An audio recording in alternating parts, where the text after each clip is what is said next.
Olá, tudo bem? Bem-vindo ao canal Viver de Renda. Se inscreva no canal, deixe o seu like, compartilhe com os amigos.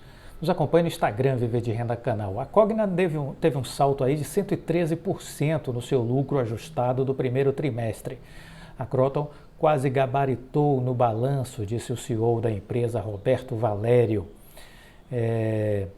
A empresa divulgou os números aí agora do primeiro tri, e o lucro ajustado foi de 118 milhões de reais no primeiro tri, uma alta de 113% na comparação com o igual período do ano que passou, né?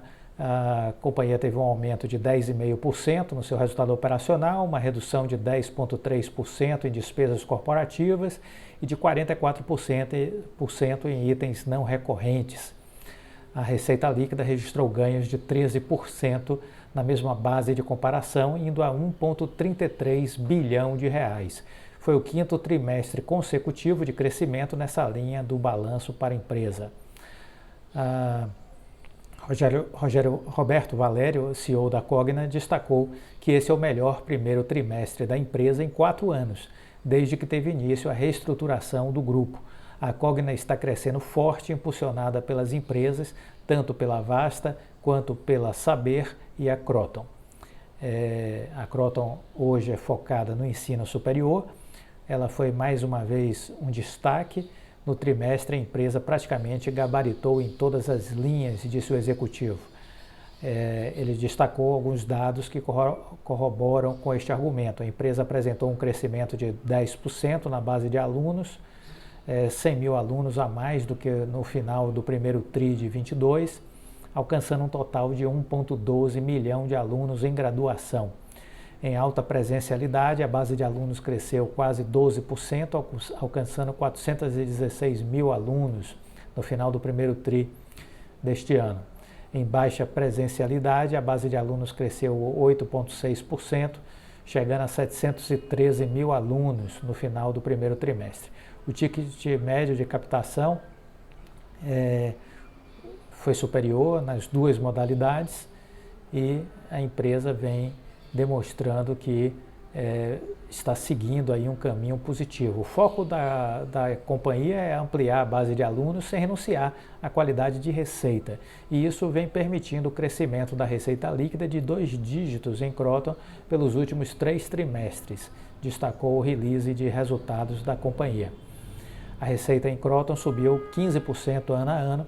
É o terceiro trimestre consecutivo de crescimento de 2 dígitos na linha do balanço e ampliando o histórico para 8 trimestres de melhora neste indicador. O setor de educação como um todo veio bem no primeiro trimestre, o destaque ficou por Edux, mas a Croton também vem apresentando bons resultados. Desde a pandemia, se a gente for dar um recorte de 2020 para cá, diversos setores foram muito atingidos, né, pela pandemia. E a educação foi um deles, né? A educação que já vinha sofrendo por conta do quase fim do FIES. E aí depois veio a pandemia e reforçou o cenário de baixa. Vários setores que foram afetados pela pandemia já estão em franca recuperação, mas a educação ficou um pouco para trás. Mas a lógica é a seguinte: nada cai o tempo inteiro, nada cai para sempre. Chega uma hora que há virada. E essa virada está começando a acontecer.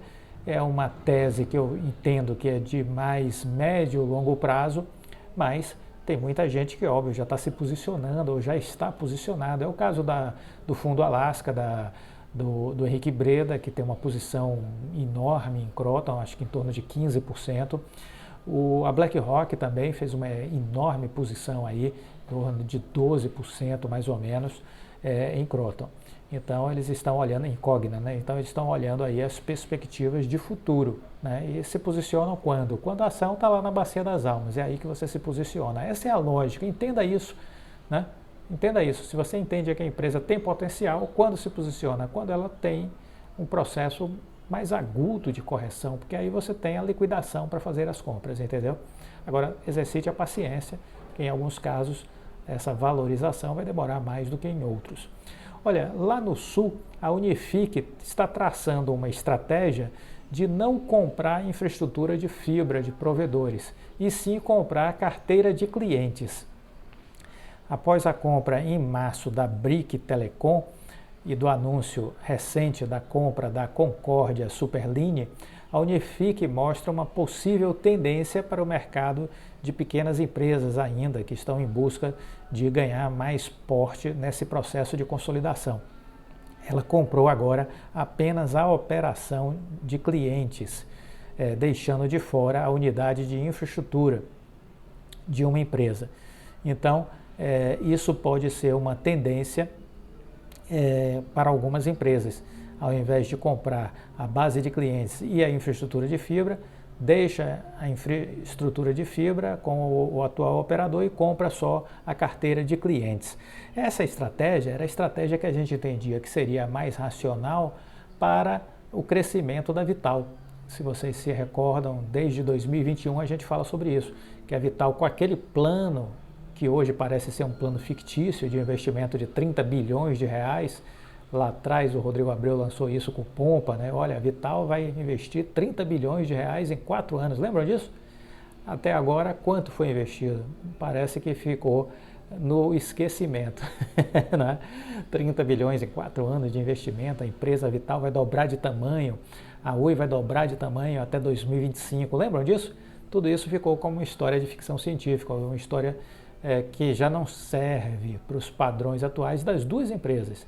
Naquela lógica desse crescimento acelerado, de dobrar de tamanho em 4 anos, o que a gente entendia? Que a Vital estaria comprando empresas, teria dinheiro, 30 bi para comprar empresas, era 7 bi e pouco por ano de investimento, estaria comprando empresas e vendendo para a Oi a carteira de clientes e ficando só com a infraestrutura de fibra. Essa era a lógica que fazia todo o sentido do mundo se ela tivesse sido implementada, mas ela não foi. Isso é o que a gente já sabe hoje, não é? Lá atrás, no PowerPoint, era perfeito. No PowerPoint cabia tudo. Na execução, ficou a dever. Não vimos essa materialidade dos investimentos de 7,5 bi por ano. Já era para a Vital ter investido, está terminando agora 2023, com investimento de 15 bilhões, ou seja, metade daqueles 30 já era para estar sendo gastos agora no final de 2023, né? Metade. Já era para ter gasto ano passado 7,5 bi e mais 7,5 bi esse ano. Lamentavelmente não foi o que a gente assistiu. Olha, eu quero enfatizar uma vez mais que os fundos setoriais de telecom recolheram em 21 anos de privatização a fábula de 231 bilhões de reais. Pouca gente fala sobre isso, comenta aqui se você já ouviu falar sobre isso em algum canal aqui do YouTube, ou até mesmo na mídia impressa, se você já ouviu falar sobre este assunto. Fundos setoriais de telecom, sim, eles existem desde o início da privatização. Em 21 anos, as empresas de telecom pagaram do caixa dessas empresas 231 bilhões de reais. A grande pergunta é: para onde foi esse dinheiro? O atual governo tem a obrigação de dar uma prestação de contas para a sociedade.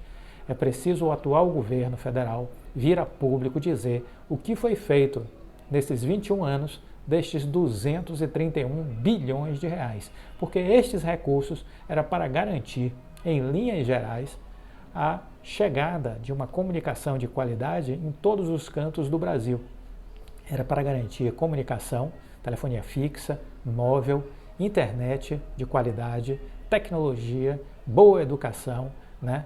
Nas escolas públicas, nas comunidades rurais, nas comunidades periféricas, nas cidades mais longínquas, né? Da região norte, da região nordeste, da região centro-oeste.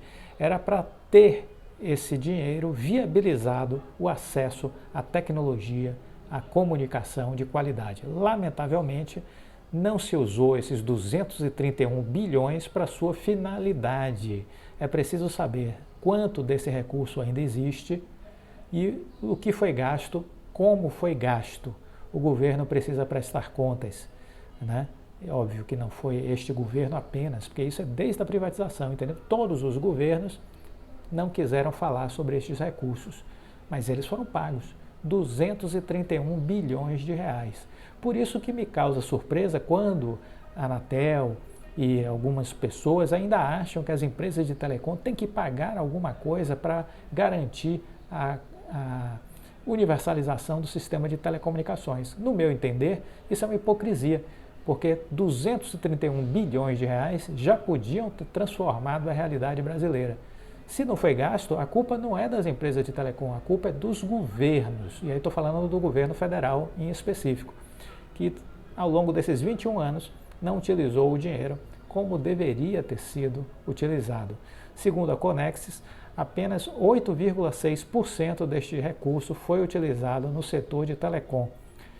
Então, é preciso falar sobre este assunto. Fundos setoriais de telecomunicações. Temos que falar sobre isso. Não podemos fazer de conta que esse assunto não existe. Temos que cobrar ao governo, a este governo que está em exercício, notícias sobre esse assunto. Não é verdade? Gostou do vídeo? Deixa o like, compartilhe com os amigos. Fique com Deus e até a próxima.